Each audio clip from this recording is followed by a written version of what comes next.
What's up, Met fans? Welcome back. Talking Mets and Rob. How's everybody doing? Before I get started talking about the Mets and the Diamondbacks game recap and what happened with Jeff McNeil and Francisco Lindor, don't forget, guys, if you enjoyed this video, hit on that like button. If you enjoy all my content, want to see more, want to get notified when I post my videos and when I go live, hit on that subscribe button, everybody. And don't forget, comment below in the video. Let me know what you think of the video and what you thought of the game yesterday against the Diamondbacks and what happened specifically with Francisco Lindor and Jeff McNeil. Alright, guys, so we're going to go quickly through the game recap so we can go into what's really happened with Jeff McNeil and Francisco Lindor. And I have a pretty good idea on when was the moment where it really got heated between Francisco Lindor and Jeff McNeil. And I will show you a quick video of the recap to show you exactly where I think things went wrong with Francisco Lindor and Jeff McNeil. So, as you guys know, David Peterson started for the New York Mets, and it was not a good outing at all for David Peterson. Didn't get out of the second inning, gave up 4 runs. It was just a complete and utter disaster for David Peterson, which really did not help this bullpen to be taxed, especially when we play Saturday and it looking like it's going to be another bullpen game with Joey Lucchesi starting, probably Foley after him, and then probably going to have to use a Familia in as well, because we went through all of the bullpen basically yesterday with Loop, with Barnes, with Castro. It was just a lot of guys, and it just taxed the bullpen, which will probably tax the bullpen again today. We just hope Lucchesi can give a couple of innings good performance so we don't have to tax the bullpen again today, even though DeGrom is supposed to be going on Sunday, which should give him some length, but you don't want to overtax him either, especially coming off the tightness that he had with his lat. So, when it came to the game, the Mets did not start off very well. Peterson with the 4 runs early on through 3. The Mets did get a little bit of help in the bottom of the third, where Michael Conforto got a base hit, bringing in Lindor, which gave the Mets a run in the ball game, which we were still down 4-1, wasn't still looking good. You know, being at the game, it really wasn't very, you can say, very appealing, knowing that we didn't feel like the Mets were actually going to win this game because it was not looking good. And then nothing was going on in the next couple of innings until the 6th inning when Jonathan Villar gets the base hit, bringing in Pete Alonso, making it 4-2. And it's looking like, all right, we're still in this game. Can we come back and win this ball game? I wasn't very confident. I don't know if you guys were, but I was not definitely confident. The bullpen kept us in the ball game. And again, pitching has been keeping this team in the games throughout the season. It was just coming down to the offense, exactly what the Mets have been looking for. Is looking for this offense to help out this pitching staff. And that's what we're about to see later in the game. Then when we get to the bottom of the 7th, the Mets are down 4-2.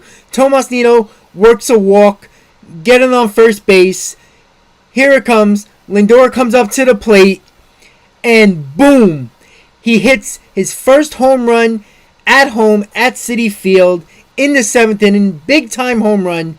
And even though there was only 7,900 people at that game, it was loud. People were going crazy. People were high-fiving strangers, hugging strangers. It just felt like a moment that Francisco Lindor needed as a Met to feel good about him becoming a Met and him finally becoming a Met. And that felt like a moment last night. And that's exactly what Lindor needed. Exactly what fans needed to feel, just get that off our shoulders. And that's exactly what Francisco Lindor did last night. Tying the game in the 7th inning, hitting that bomb to left field, right-handed. It was nice to see. He was pumped up, pumping his chest, going around the bases. And it led to the bottom of the 10th, where Mazika got the infield hit that got the game winner. Pete Alonso scored. Game over. Mets win 5-4. That was a really tough game. A game that the Mets were losing this year, and they came around, won this game 5-4. Came back in dramatic fashions. A lot of things happened in this game. A lot of it in the dugout. A lot of it in the tunnel. There was a rat. There was a raccoon. Who the hell knows? But the Mets came around, won this game, came back from 4 runs down, winning this game 5-4, the first game of the series. Very good win for the Mets. Nice to see Lindor participate in the offense finally. Big time performance by the bullpen. The Mets bullpen has been excellent this year. Very surprising, but they have been good. Now, when it comes to Jeff McNeil and Francisco Lindor, what the hell happened? Well, what I've seen, and I did go over the game recap and the game highlights, I really wanted to see what really got these two with Francisco Lindor and Jeff McNeil. What was the problem with these two guys? And I was like, I couldn't figure it out.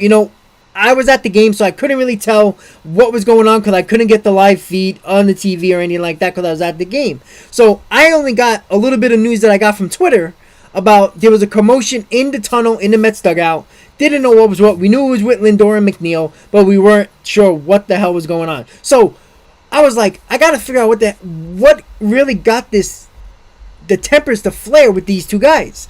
So I went around, I kept checking, and here is the moment that I think it was a single up that was hit up the middle by Nick Ahmed, and McNeil and Lindor were going to the ball. Clearly Lindor was ready to get this ball, but McNeil got in front of Lindor when he was trying to throw the ball to first base, which kind of took a little bit of power off the ball to throw Ahmed out at first base. And what you see right here is Lindor getting frustrated with his back turn, and then you see McNeil looking like he was cursing under his breath, and it just looked like that was the moment right there where both of them just were pissed off at each other. I don't know if McNeil was pissed off because Lindor was telling him that's my ball all the way, or it was just a heated McNeil. As we know, he has a temper, and Lindor was just frustrated because he thought he could make that play, but McNeil got in the way of him with that play. And that's where I think the moment really started, because right after that was when the tunnel situation happened. And as you know, whatever the altercation was between McNeil and Lindor, it clearly fired up Lindor. Now, was it a direct cause of Francisco Lindor going out pissed off during that bat in the bottom of the 7th and hitting that home run? I don't know. But in my opinion, if that was the case, then it lit whatever McNeil did to Lindor, it lit a fire under Lindor's ass. And you know what? If that's what it takes to get Lindor going and not having him be happy-go-lucky when it comes to him going to the plate or being on the field, and it took him to get angry to be productive offensively, then that's what I want to see. You know what? I don't care whose fault it was. You know what? We all know McNeil is not the greatest defensive player. He was in the way of Lindor, but let's be honest. With these shifts, these players have no idea where they're going, no idea who's going to be going for the ball or whatnot. It looked like, from my point of view, from 515 up in the upper deck in behind home plate, it looked like it was Lindor's ball. But again, with these shifts, it's very hard to judge when you're playing on the field whose ball it's going to be. So I understand Lindor thought he can make that play if McNeil wasn't in his way, because if you see, McNeil had a duck. But at the end of the day, guys, you know what? It lit a fire under Lindor.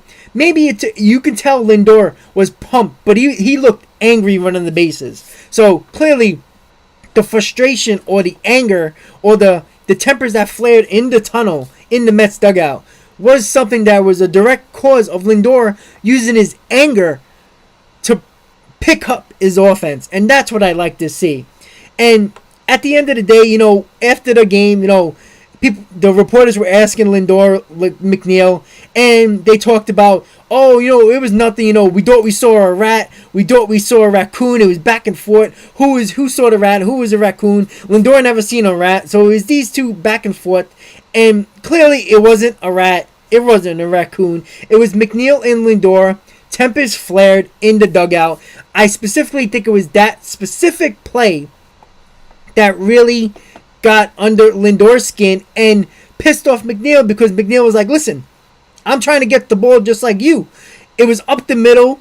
Yes, it could have been. It looked like it was going to be Lindor's ball, but with these shifts, it just is hard to figure out where these guys have to go and get the ball.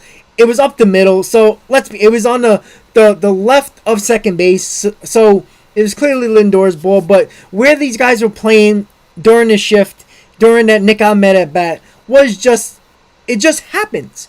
And I understand, Lindor Doty can make that play, the All-Star Gold Glover, but at the end of the day, it took a confrontation between McNeil and Lindor, and that's what it was. It was no stupid rat. It was no stupid Raccoon. It was Lindor and it was McNeil getting heated because of their own probably confidence in making that play. And McNeil he has a temper, and I don't think McNeil didn't want to get shown up, which Lindor basically did, getting pissed off during that play.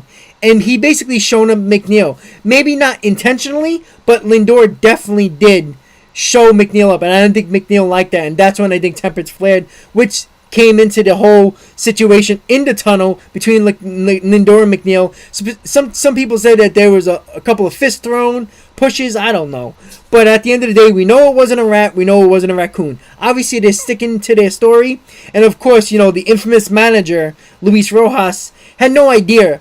And clearly, he couldn't lie about it because he had no idea what the hell was going on, like always, and gave up that thing. Oh, well, he just said that, Lindor was like, let's just play ball. That's when he got into the whole mix. So Luis Rojas didn't know what was going on, but the story was Lindor and McNeil were fighting over if it was a rat or a Raccoon in the tunnel in the Mets dugout. Let's be honest, guys. We know it was a confrontation between the two, and I do specifically think that specific play was when tempers flared, and it just came into the dugout, came into the tunnel, which got these two face to face into the tunnel. But at the end of the day, the Mets won 5-4 against the D-backs for game 1 of a 3-game set at home.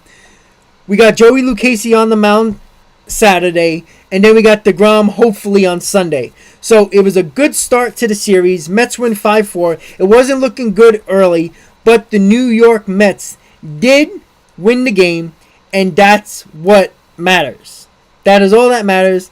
That's all we have to say, is the Mets won 5-4 in dramatic fashion, with Mazika coming with the infield single, bringing home Alonso in the bottom of the 10th to put the Mets in the lead for good, for the Mets to win in walk-off fashion, 5-4.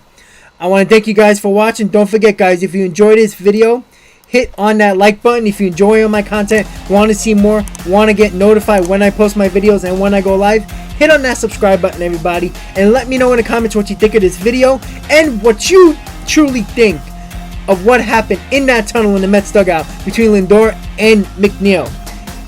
Let me know in the comments, guys. I want to thank you guys for watching, and as always, let's go Mets.